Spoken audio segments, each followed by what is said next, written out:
अस्सलाम वालेकुम। कैसे हैं आप लोग? ठीक ठाक? अच्छा जी। तो आज हमारा lecture number 5, lecture number 13, lecture number 13 है और टॉपिक चल रहा है हमारा फॉर्मेशन।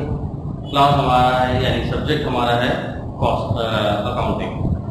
यहाँ तक ठीक। हमने फॉर्मेशन की कुछ बुनियादी क्लासेस के अंदर 3 मैंने एग्जाम्पल दी थी। सही, कितनी एग्जाम्पल दी थी? 3 एग्जाम्पल दी थी मैंने। 3 एग्जाम्पल्स के अंदर मैंने क्या क्या डिस्कस किया था? मैंने ये डिस्कस किया था कि सबसे पहला पॉइंट, एक उसूल क्या है पूरे पार्टनरशिप का उसूल ये है कि 2 या 2 से ज्यादा बंदे बिजनेस लाते हैं और वो चाहते हैं मिल के कारोबार करें, बिजनेस करें। ये पार्टनरशिप होती है। तो एक एंट्री पास करनी होती है और एंट्री का उसूल सारे असेट्स डेबिट, सारी लायबिलिटी क्रेडिट, जो डिफरेंस आया क्रेडिट में वो कैपिटल खत्म। अब इसमें एहतियात क्या बताई थी मैंने? पहली एहतियात, अगर सिंपल डेटा दिया, बस कोई एग्री वैल्यू और कुछ नहीं कह रहा, सिर्फ असेट लिखे हुए, लायबिलिटी लिखी है, कैपिटल लिखा। अब क्या करेंगे? एक एहतियात, अगर फिक्स असेट्स हैं और उनके ऊपर अलाउंस फॉर डेप्रिसिएशन है तो वो माइनस करके ही नेट वैल्यू लिखनी है, बुक वैल्यू लिखनी है एंट्री के अंदर। क्लियर? और अगर अलाउंस फॉर डेप्रिसिएशन नहीं है तो जो कॉस्ट लिखी है वो उठा के लिखनी है। क्लियर? लेकिन अगर एग्री हो जाए तो सब छोड़ दो और कौन सी वैल्यू ले लो? Agreed value. इससे एग्री से पहले भले कुछ भी कह रहा हो कि कह रहा हूं कॉस्ट इतनी है तो उसकी अलाउंस फॉर डेप्रिसिएशन इतना है तो उसकी बुक वैल्यू इतनी है तो उसकी मार्केट वैल्यू, फेयर वैल्यू इतनी है, कुछ भी बोल रहा हूं, अगर उसने एग्री दिया है तो एग्री ले लो, बाकी सब छोड़ दो। क्लियर? ये किस चीज के अंदर करना है हमें? Fix asset. अब आ जाओ अकाउंट रिसीवेबल के अंदर क्या करना है? अकाउंट रिसीवेबल अगर अकेला ही लिखा है तो एज इट इज आ जाएगा, ठीक है। और अगर अकाउंट रिसीवेबल और अलाउंस फॉर बैड डेट्स नहीं लिखा और अकाउंट रिसीवेबल की एग्री दी है, अब क्या करेंगे? तो जो ओरिजिनल है, जो पहले का डेटा है, वो ओरिजिनल ही डेबिट होगा। ओरिजिनल माइनस एग्रीड, जो फर्क आएगा वो allowance for bad debts. Clear? और सेम केस हो, अगर इसके साथ अलाउंस फॉर बैड डेट्स भी मौजूद हो तो उसको इग्नोर कर देंगे। क्लियर? यानी फर्ज करो अकाउंट रिसीवेबल डेटा में है 1200 और allowance for bad debts data में है 200, बस ये सवाल। अब क्या करेंगे? अकाउंट रिसीवेबल ओरिजिनली डेबिट होगा 1200 से, अलाउंस फॉर बैड डेट्स 200 से क्रेडिट में चला जाएगा। That's it. दूसरा केस कि सेम यही बात लिखी हुई हो, अकाउंट रिसीवेबल 1200 डेटा में और 200 रुपए अलाउंस फॉर बैड डेट्स, और एग्री हो गया है कितने पे? 700 रुपए। अब क्या करना? अकाउंट रिसीवेबल एंट्री में ओरिजिनली जाएगा 1200 से डेबिट, और अलाउंस फॉर बैड डेट्स कैसे लिखेंगे? Original minus agreed. ओरिजिनल कितना है? 1200 और एग्री कितने पे हुआ? 700। तो कितने का फर्क आ गया? 500 का। तो allowance for bad debts create होगा 500 और जो पहले के 200 अलाउंस फॉर बैड डेट्स है उसको इग्नोर कर। क्लियर? अच्छा, और अगर थोड़ा वर्स्ट कंडीशन, मुश्किल और कोई ऐसी नई चीज बनाई जाए सवाल के अंदर, मिसाल के तौर पर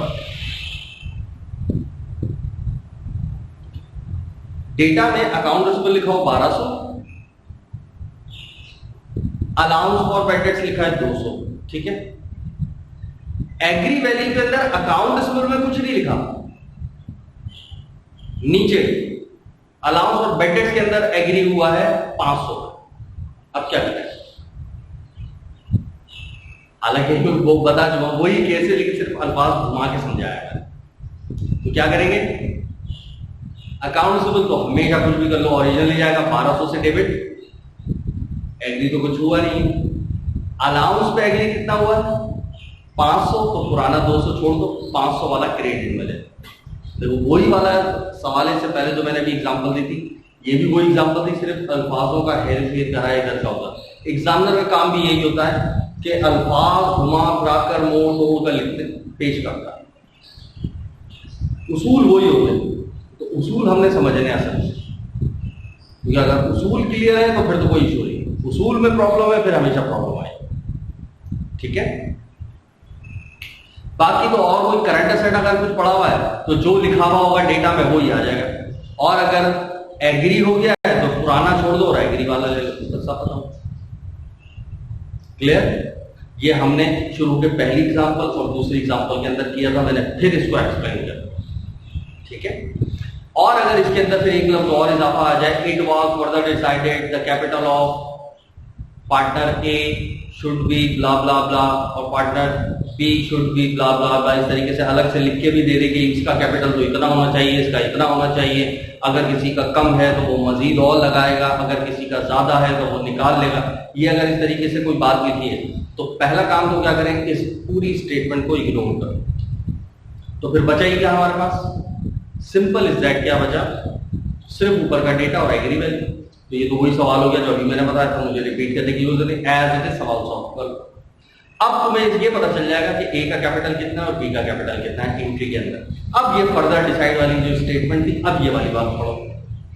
अब जब ये वाली बात पढ़ोगे तो उसके अंदर फर्ज करो तुम्हारा कैपिटल तो आ रहा था 5000, वो कह रहा है नहीं इसका तो होना चाहिए 6000, तो ये अब एक तीसरे नंबर पे एक एंट्री और पास होगी, मजीद 1000 रुपए से कैपिटल कैश और लाएगा, कैश डेबिट कैपिटल क्रेडिट ए का।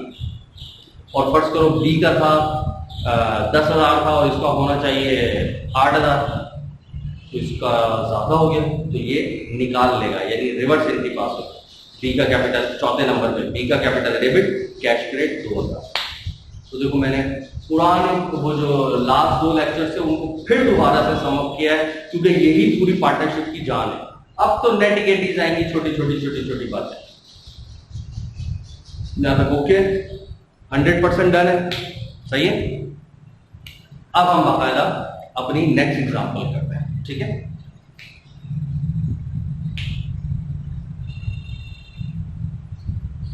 अब मैं एग्जांपल नंबर 4 कर रहा हूं। अब इसके अंदर क्या है, एग्जांपल नंबर 4 के अंदर अब एक सवाल बना, इसकी वर्डिंग के ऊपर गौर करना, फिर इसकी वर्डिंग के ऊपर मैं एक्सप्लेनेशन जो दूंगा उस चीजों को दिमाग में रखना, ठीक है। Ali contributes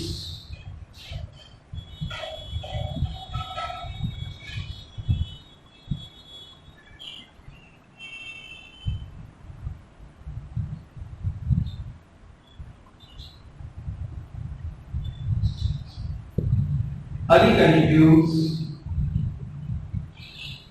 rupees 100,000. Ali contributes rupees 100,000, 1 lakh रुपए अली ने लगाया।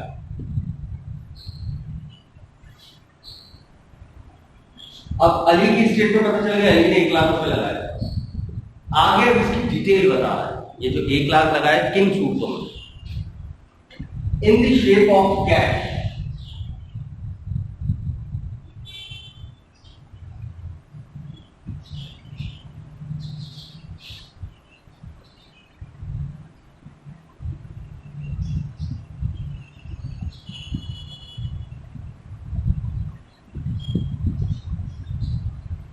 in the shape of cash 80 and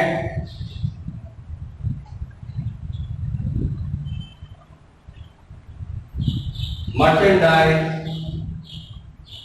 rupees 24। ठीक है, ये क्लियर है। 20,000।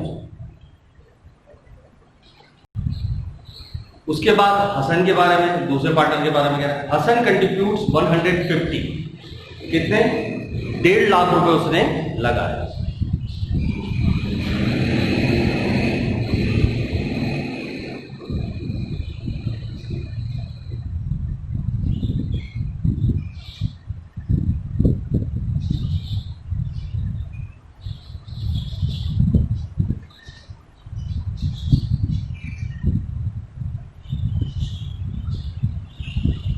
हसन कंट्रीब्यूट्स 150,000, 1.5 लाख रुपए लगाए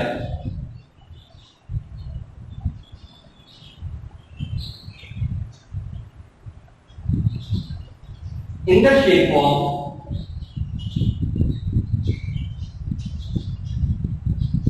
furniture 70 and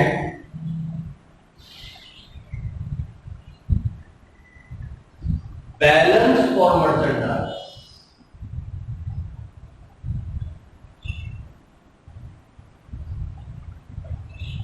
And balance for merchandise, और बाकी मर्चेंडाइज। तो अब खुद आपका दिमाग चल रहा होगा क्योंकि आपको टोटल अमाउंट तो उसका पता चल चुका। टोटल कितना लगाया? 1.5, उसमें से 70 फर्नीचर है, तो बाकी कितना बचा? 80। तो बाकी मर्चेंडाइज 80 की पॉइंट समझ आ रहा है ना? Imran contributes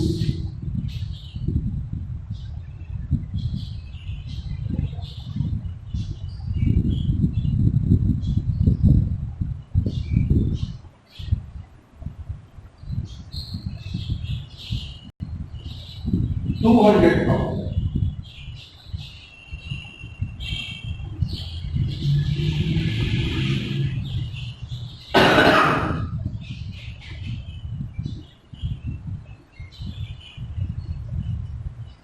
in the shape of machine।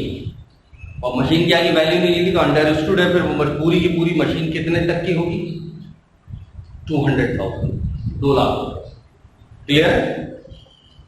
तो ये था टोटल सवाल। तो देखो इस तरह की वर्डिंग को गौर से समझो कि इस तरह की वर्डिंग आती है पेपर के अंदर। क्या क्या लिखा हुआ? अब गौर से एक एक पॉइंट्स को जरा एक्सप्लेन करते हैं। क्या कह रहा है? अली कंट्रीब्यूट्स 100,000, 1 लाख रुपए लगाए इन द शेप ऑफ, इन सूरतों में 80,000 रुपए कैश और 20,000 रुपए की मर्चेंडाइज। टोटल 1 लाख हो गया। ठीक। हसन कंट्रीब्यूट्स 150, हसन ने 1.5 लाख रुपए लगाए in the shape of furniture 70, furniture 70 का, एंड बैलेंस फॉर मर्चेंडाइज, और बाकी की मर्चेंडाइज। तो जब टोटल उसने 1.5 लाख लगाया है उसमें से एक का अमाउंट बता दिया फर्नीचर 70, तो बाकी कितने बचे? 1.5 लाख में से 70 माइनस कर, कितने बचे? 80। और 80 क्या होंगे? वो आपका मर्चेंडाइज। इमरान ने क्या लगाया? 2 लाख की इन्वेस्टमेंट की है, राइट? कंट्रीब्यूट यानी लगा रहा है in the shape of machine. तो अंडरस्टूड पूरी की पूरी मशीन कितने तक की होगी? 2 लाख। क्लियर? अब एंट्री पास करते हैं। काम वही होगा, एंट्री पास करो या बैलेंस शीट बनाओ। सही? तो हम कोशिश करेंगे कि ज्यादा से ज्यादा मैक्सिमम इसके अंदर कॉन्सेप्ट्स क्लियर करें, मुख्तलिफ सवाल बनाओ। अब जरा एंट्री पास करवाइए। एंट्री क्या होगी?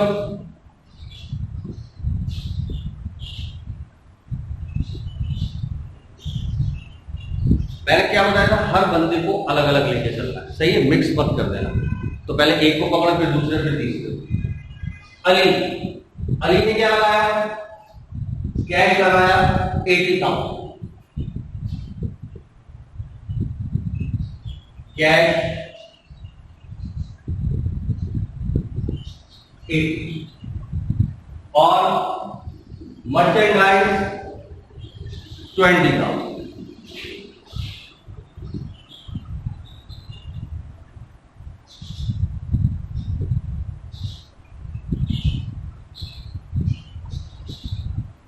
सही? सिर्फ 2 चीजें लगाई, बस दैट्स इट। तो बाकी जो बचा उसका कैपिटल।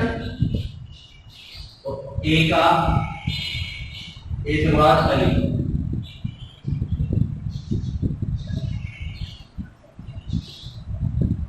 कितना हो गया?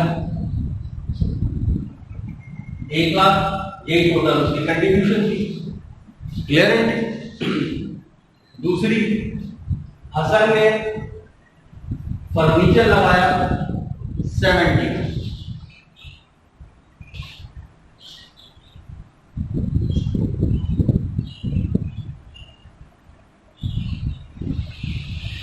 और बाकी की मर्चेंडाइज, तो मर्चेंडाइज भी एसेट है।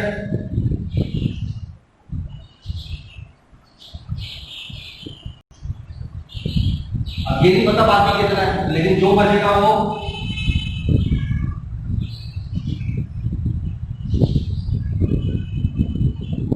हसन का कैपिटल होगा। हसन का कैपिटल तो पता है कितना कंटिन्यू करा था, 1.5 लाख।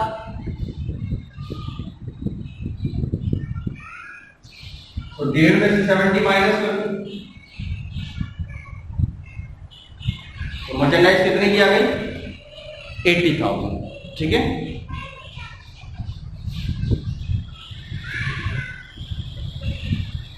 अब इमरान का आपको पता है क्या लगाया उसने? सिर्फ क्या चीज लगाई? सिर्फ मशीन, एक चीज। तो simple machine debit, capital credit, कितने की? 2 लाख की। ठीक है।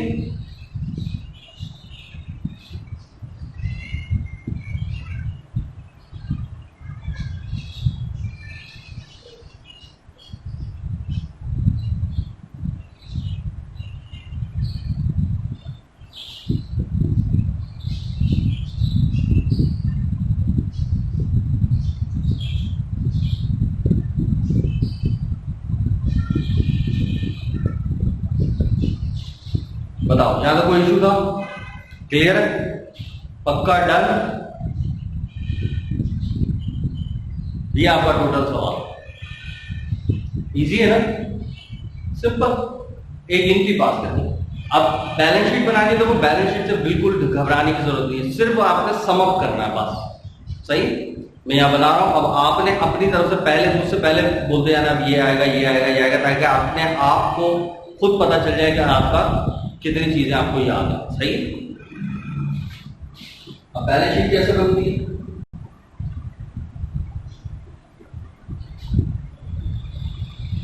सबसे पहले मेन पे क्या आते हैं? हेडिंग्स। सही? अब नाम आएंगे, अली, हसन, इमरान। तो यहां लिखेंगे आप Ali, Hasan and Imran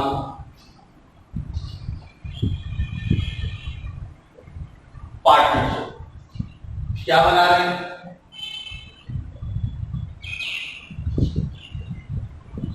balance sheet. किस डेट को? अब ये सवाल में लिखा होगा, ये कौन सी डेट है? मैं ले रहा हूं 1 जनवरी 2020, मिसाल लिखा होगा। जो सवाल में लिखा होगा लिखो, नहीं लिखा तो सिंपल डैश डैश डैश डाल दो। सही? ये वाली साइड एसेट्स और ये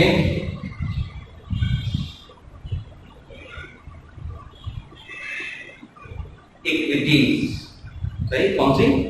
इक्विटीज। अब यहां पर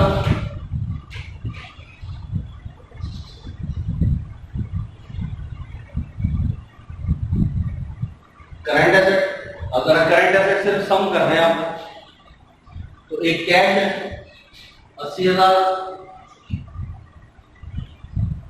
और कहीं नहीं, तो बस 80 आ जाए।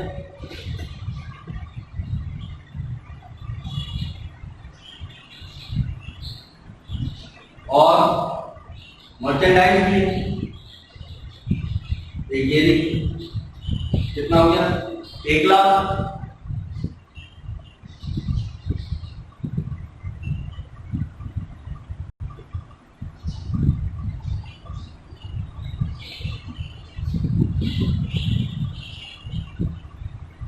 बस, और तो कोई करंट एसेट नहीं। अब फिक्स पे आ जाए।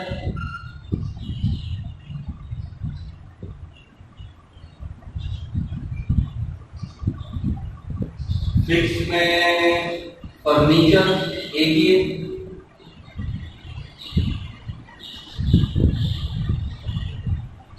$70।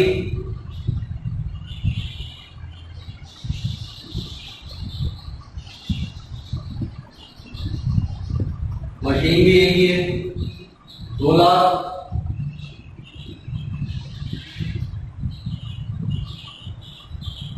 असेट सारे हो गए। ठीक है। अब आते हैं इक्विटी की तरफ।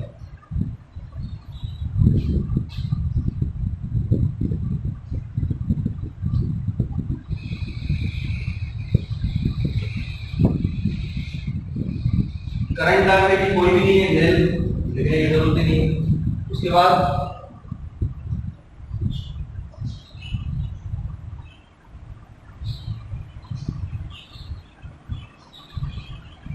पार्टनर्स इक्विटी भी कहते हैं और ऑनर्स इक्विटी भी कहते हैं। पार्टनर जो होते हैं वो ऑनर ही होते हैं, तो दोनों हेडिंग्स बिल्कुल सही है। ठीक है, अब क्या क्या है? अली, हसन, इमरान।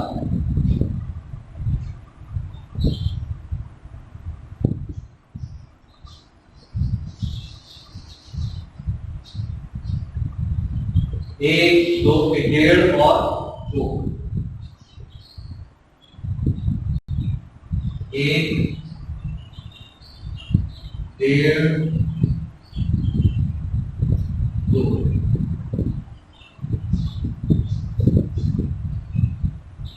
कितना हो गया? 4.5। और ये चेक कर लो, 2, 3,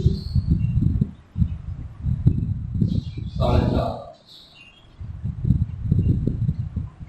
ये आपके पास आ गए टोटल एसेट्स। ये आपके पास आ गए टोटल इक्विटीज। बताइए यहां तक ओके? देखो मैंने सारी चीजें अलग अलग एक एक चीज करके बताई है, और बैलेंस शीट की हेडिंग्स के अंदर भी क्या आएगा, किस शक्ल में आएगा, वो तमाम चीजें, ताकि जब प्रैक्टिस करो तो वो अच्छे तरीके से। मैं इंशाल्लाह इसका पीडीएफ भी बना रहा हूँ एक एक चीज का।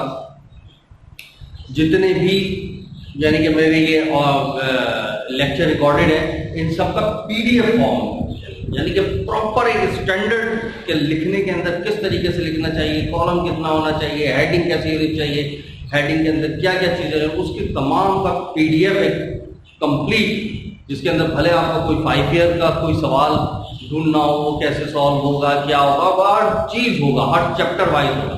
और इवन ये कि हर सवाल की जो मैंने बेसिक बना उसका भी वो जो पूरे चैप्टर के अंदर सबसे पहले वो तमाम डिटेल बेसिक भी होगी, जो मैं पढ़ाता हूँ सब पीडीएफ में डालता हूँ। ठीक है, लेकिन ये it is a very tough task to write about that.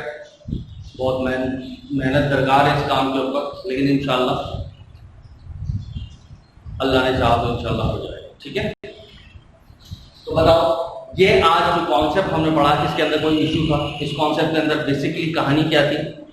Basic कहानी क्या थी कि अगर वो लफ्ज कंट्रीब्यूट्स इस्तेमाल करता है, अगर वो लफ्ज क्या इस्तेमाल करता है?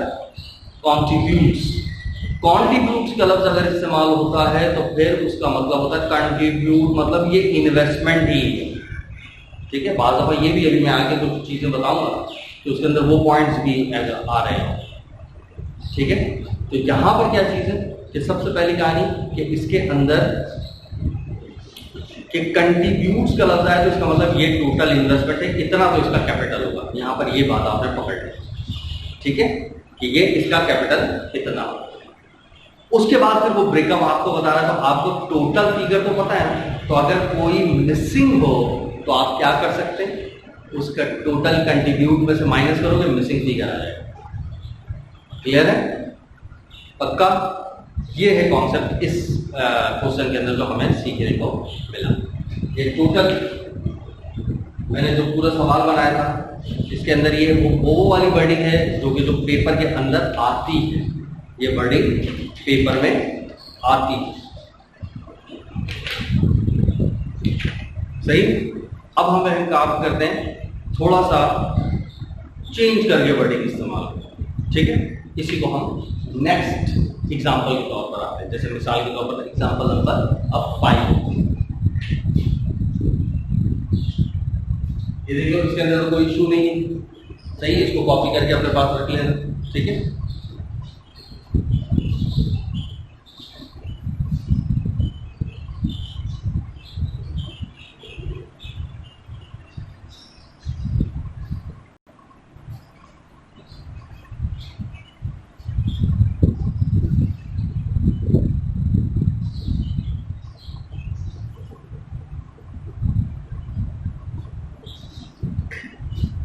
अब नेक्स्ट कॉन्सेप्ट देखें, अली इन्वेस्ट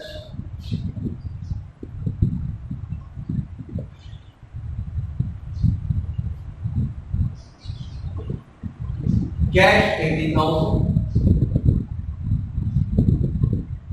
and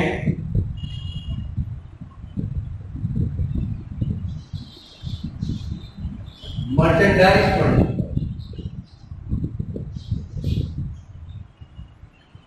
सही, अली की डिटेल लिख दी, अली ने कैश 80 लगाया और मर्चेंडाइज 30 लगाई, बस और कोई बात नहीं। Next,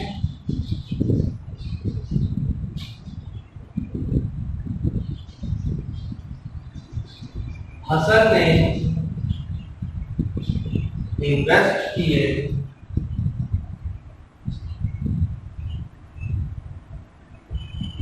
merchandise 20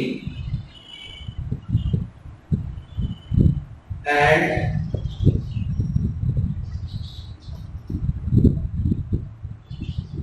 furniture 30 and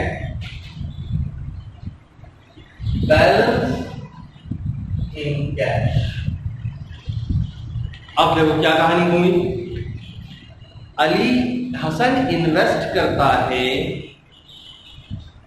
merchandise 20 की, फर्नीचर 30 का, बाकी कैश। अब बाकी हमें पता ही नहीं क्योंकि हमें टोटल अमाउंट नहीं पता था। इससे पहले वाले क्वेश्चन के अंदर हमें टोटल गिवन था, इसमें टोटल गिवन नहीं है। अब ये एक चीज सीखने को मिलेगी, ये क्या क्या था। और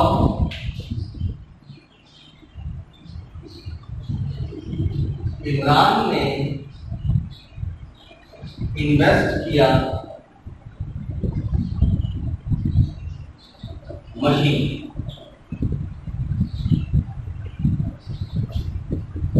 बस कितना सवाल। इमरान ने क्या इन्वेस्ट किया, मशीन, बस बताओ। उसके भी अमाउंट नहीं है तो ये भी नहीं पता, सही। लेकिन लास्ट लाइन में सवाल के अंदर लिखा हुआ है they are equal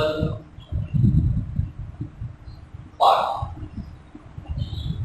last line में क्या लिखा हुआ, दे आर इक्वल पार्टनर्स। ये सब के सब इक्वल। इक्वल का मतलब सबके कैपिटल कैसे होंगे, बराबर बराबर।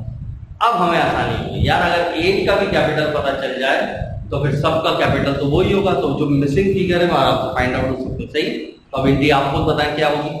पहले वाले अली को पकड़े सबसे पहले, तो अली की एंट्री पास कराओ। कैश 80, कैश 80, मर्चेंडाइज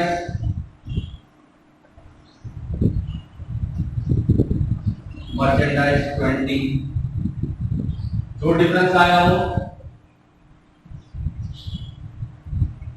अली का कैपिटल। तो जब अली का आपको पता चल गया एक है, तो इसका मतलब हसन का भी 1 लाख होगा, इमरान का भी 1 लाख होगा। अब मसला हल हो जाएगा, ठीक है। कैसे, हसन ने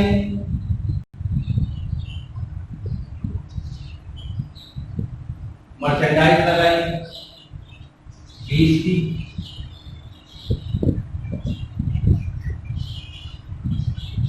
फर्नीचर लगाया 30 का, फिर कैश लगाया। अब बाकी कैश नहीं बना, लेकिन हमें हसन का कैपिटल तो पता है कि जो इसका कैपिटल होगा वो इसका भी कैपिटल होगा, ठीक है। दे आर इक्वल पार्ट, तो जो इसका कैपिटल है वो इसका है। तो अब इसमें से माइनस कर, कितना बचा, 50। 1 लाख को 50 माइनस करें, 50 का फर्क आया, ये 50 हो गया। किसका कैपिटल, आपका हसन।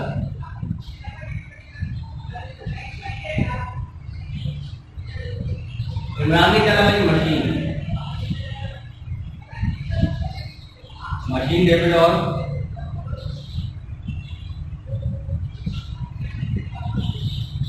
इमरान का कैपिटल था। अंडरस्टूड है, ये भी इसका 1 लाख है तो इसका भी 1 लाख होगा। तो मशीन भी कितने की होगी, 1 लाख। इशू था क्लियर, ये कॉन्सेप्ट भी क्लियर हो गया। अच्छा, अगर ऊपर मिसिंग है और टोटल नहीं बता रहा तो कोई ना कोई हिंट जरूर देगा, ऐसा नहीं है कि कोई बगैर हिंट के सवाल आ गया।